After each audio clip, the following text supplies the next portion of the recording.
Hey there, neighbors in Canby. I'm Jennifer Schurter. I'm a real estate agent that lives here in Canby and has been here in town for going on about 17 years now. And as promised on the local Canby Now page, wanted to come on here and offer you a market update that talks about several things. We're going to go from top to bottom. We'll talk about what's happening in our region as far as the real estate market is concerned. We just got something called the Market Action Report from the RMLS that outlines what happened in the month of January. So we'll talk about that. Then we're going to talk about what's happening with the market here in Canby. So we'll break those things down for you.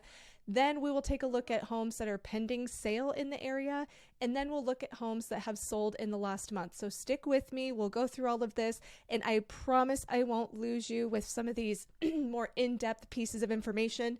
I want to keep it high level for you because at the end of the day, if you're somebody who's looking to sell a house someday in town or you're watching the market, there's really only a couple things that most people really care to know. And one of those things is, how long does it take for homes to sell, and about what are homes selling for? Because those two things are going to tell you a little bit more about your home specifically. You can kind of gauge what the market's doing from there. So let's break into that, and I'm always here to answer questions. You can send me a DM on Facebook or whatever works for you, and I'm always happy to be available as a resource as folks continue to watch what's going on. So this first thing we're looking at here, this screen, is the RMLS Market Action Report. This is the report that was just released this week, January of 2024. So a few things of note on this. First of all, I'm going to highlight something over here for you. You have this 2024, this little column right here that only has one figure in it. That is our inventory in months. So right there, it says 3.2 months. What does that mean? Well, that means that assuming no other homes were to come to market at all whatsoever, that it would take about 3.2 months for all the homes that we have available to sell. As you can see, this goes back to 2022. We were in a much different market back then. And as you can see, our inventory level 2 years ago in January was 0.8 months. That means it would take less than a month to have sold every single house that was on the market at that time.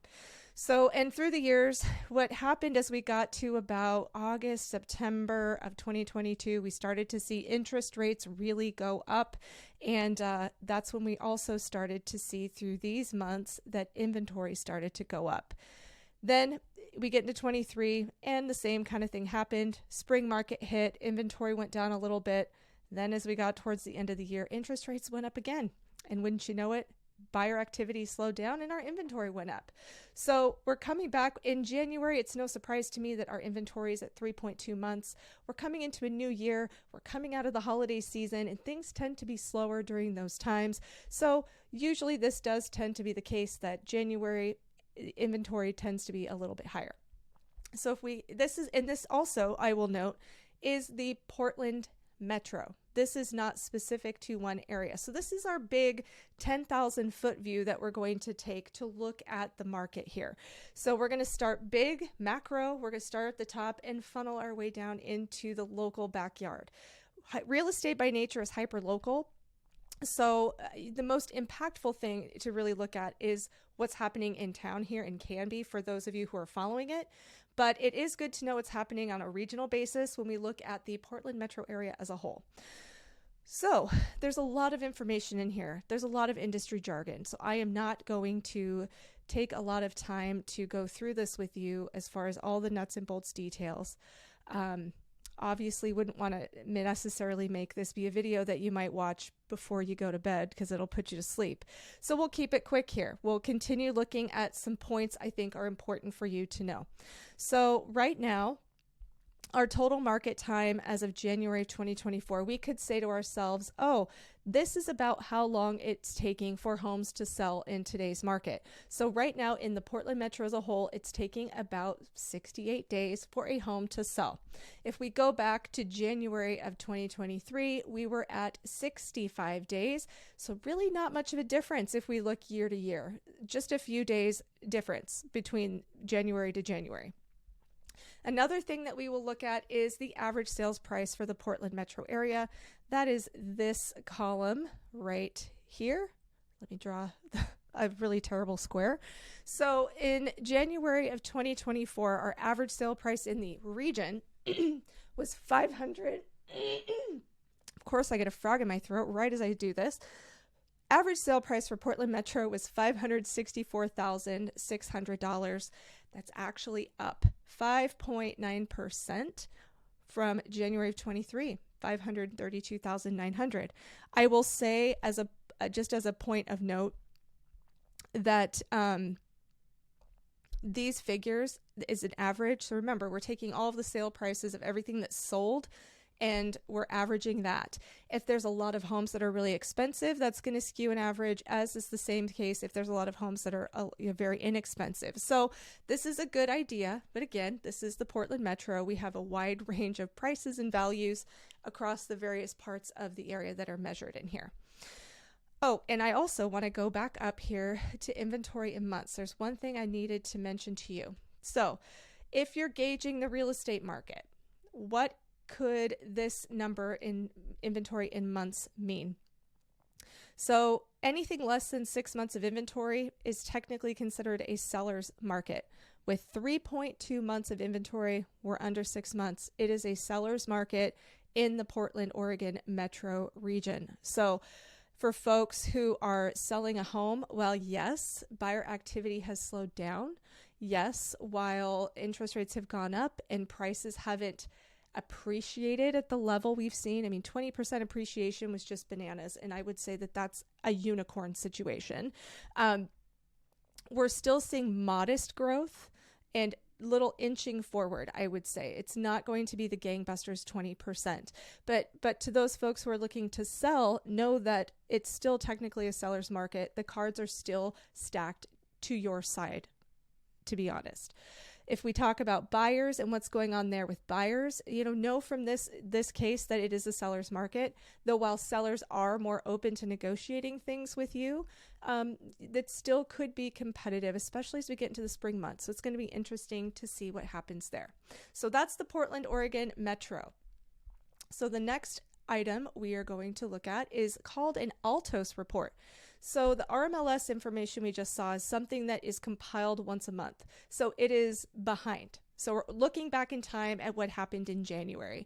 So when we look at this Altos report, this information is updated weekly. So not only is it hyper local to our area, exactly our backyard here in Canby, it's also the most current because it's once a week we get these updates, and so that's really useful to us.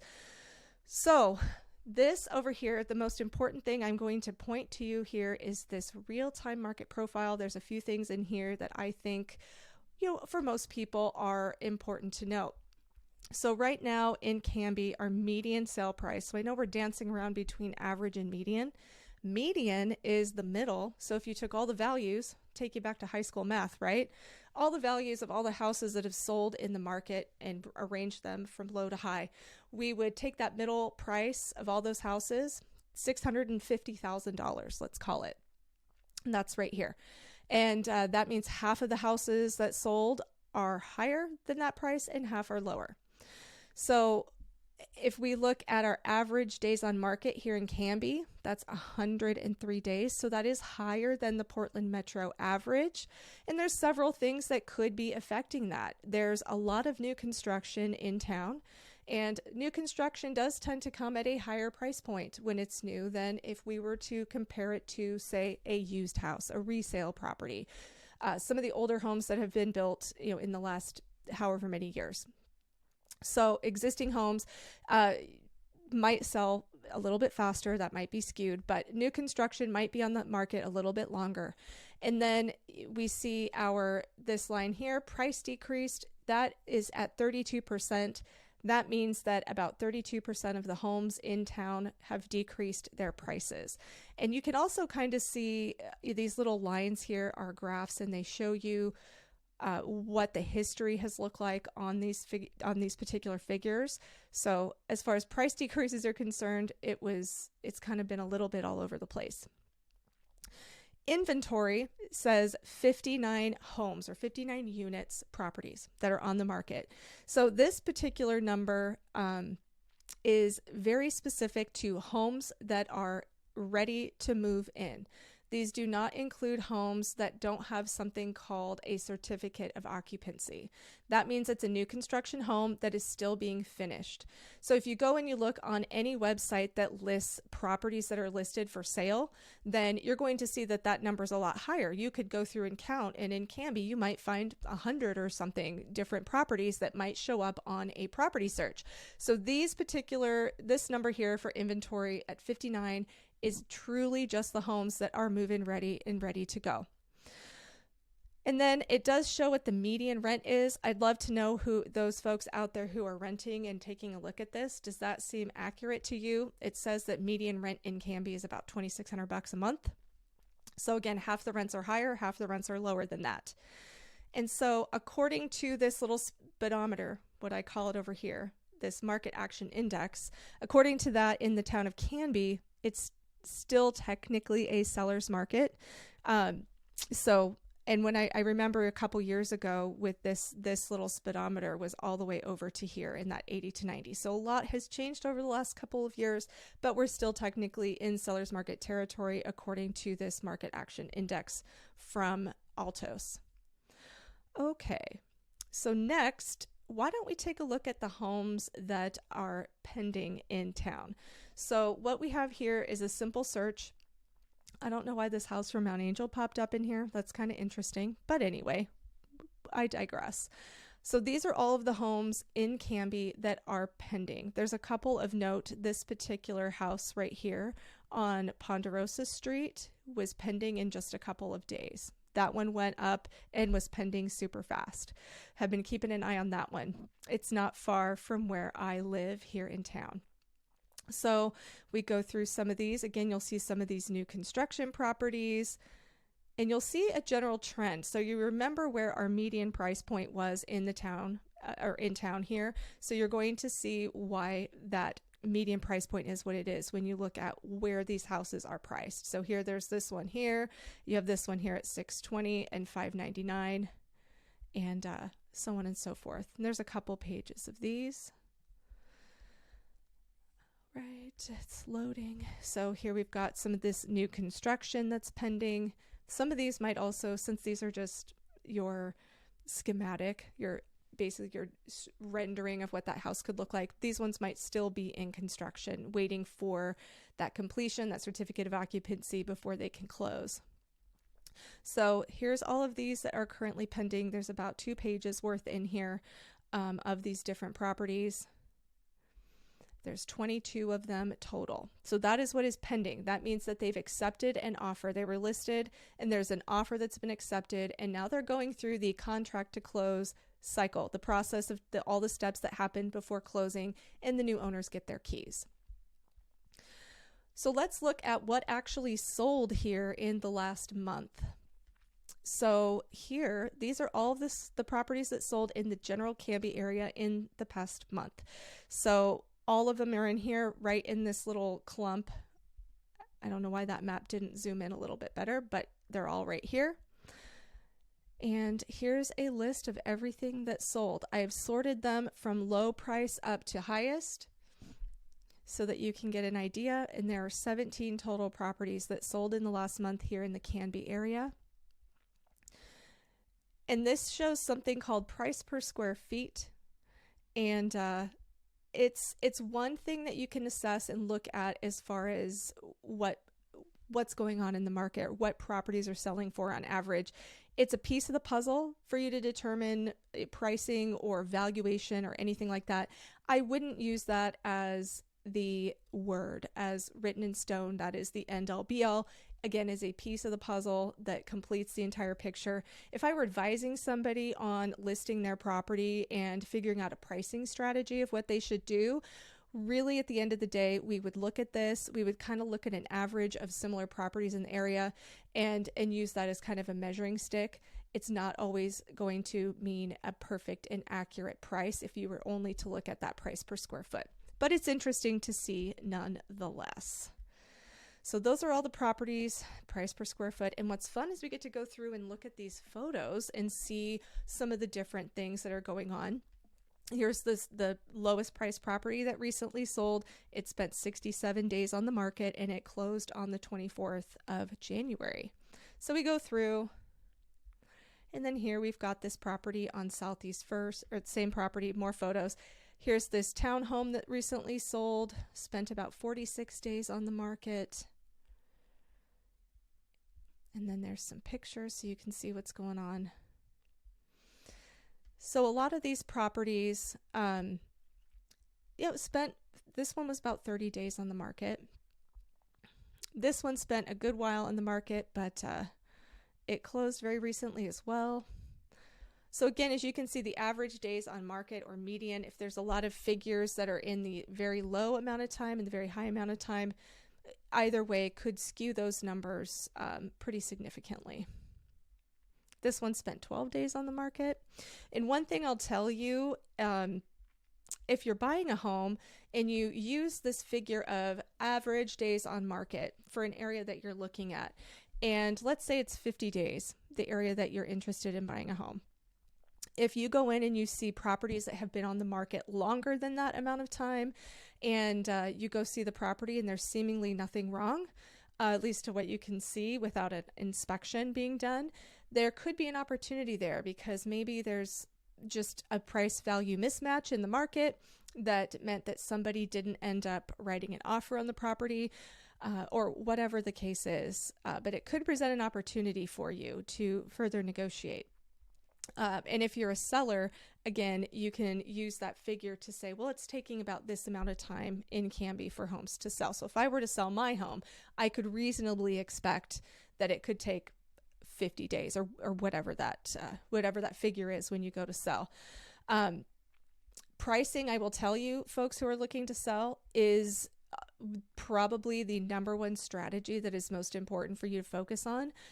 I don't recommend something I would call aspirational pricing, which is saying, well, 2 years ago, my neighbor listed their home for $25,000 more than they thought they could get for it, or more than what the market was offering at the time. So, or more than what the market was trending at, and they got it. So I'm going to do that because that's what my neighbor did. Or this is the price I want to get, and we'll just leave room for negotiation. I generally don't recommend that particular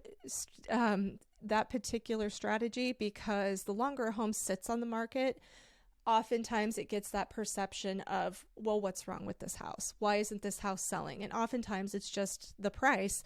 But price stigma is a very real thing, and we could do $1 million worth of marketing to try to get your property to sell for the price you want. But if people don't see the value of the house for the price you're offering, then they're likely not even going to come in and see your property. So pricing is something that is extremely important, equally as important, I would say, as the marketing strategy. They go hand in hand. We can't outmarket a bad price with a property. So anyway, we're going through, hopefully you're kind of getting an idea of all these various homes that sold in the area. Maybe your home is similar to some of these.